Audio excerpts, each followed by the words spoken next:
నమస్కారం welcome to 1TV special focus. కర్ణాటకలో విజయం సాధించిన తర్వాత తెలంగాణలో కూడా కాంగ్రెస్ విజయం దక్కించుకుంది.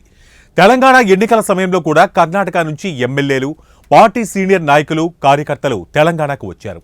షెడ్యూల్ రిలీజ్ అయినప్పటి నుంచి గెలుపు, ఎమ్మెల్యేలను తరలించే వరకు ఆ రాష్ట్రానికి చెందిన నాయకులు, కార్యకర్తలు కాంగ్రెస్ ఎమ్మెల్యేల వెంటే ఉన్నారు.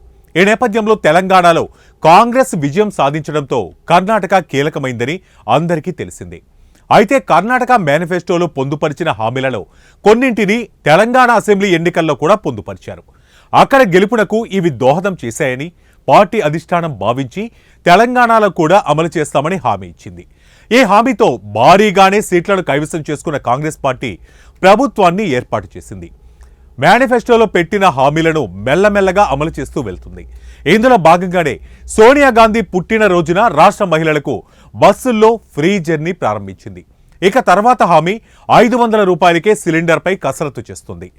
ఈ నేపథ్యంలో ఇటీవల కర్ణాటక అసెంబ్లీలో ఆ రాష్ట్ర సీఎం సిద్ధరామయ్య మాట్లాడుతూ ఎన్నికల్లో ఏవేవో హామీలు ఇస్తాం, అవన్నీ అమలు చేయాలని లేదు, అవి అమలు చేయాలంటే డబ్బులు ఉండాలి కదా అంటూ మాట్లాడటం వైరల్గా మారింది.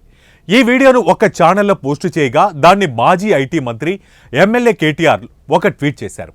ఎన్నికల్లో ప్రజలను మభ్యపెట్టారు, తెలంగాణలో కూడా భవిష్యత్ ఇదేనా, విపరీతమైన హామీలు ఇచ్చే ముందు ఆర్థిక వనరులను కూడా చూసుకోవాలి కదా అంటూ ట్వీట్ చేశారు.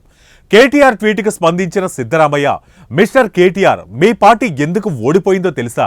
మీకు ఏది నిజం ఏది ఫేక్ అనేది తెలియదు. బీజేపీ ఎడిట్ చేసిన వీడియోలను మీరు వాడుతున్నారు, అందుకే మీ పార్టీ బీజేపీకి బీ టీం అయింది అంటూ సిద్ధరామయ్య కూడా కౌంటర్ ట్వీట్ చేశారు. ప్రస్తుతం ఈ ట్వీట్లు వైరల్గా మారాయి.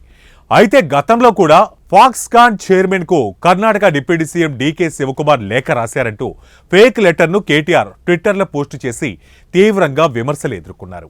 ఇది వాటి స్పెషల్ ఫోకస్. మరో ఇంట్రెస్టింగ్ టాపిక్ తో మళ్ళీ కలుద్దాం. Until then keep watching 1TV news.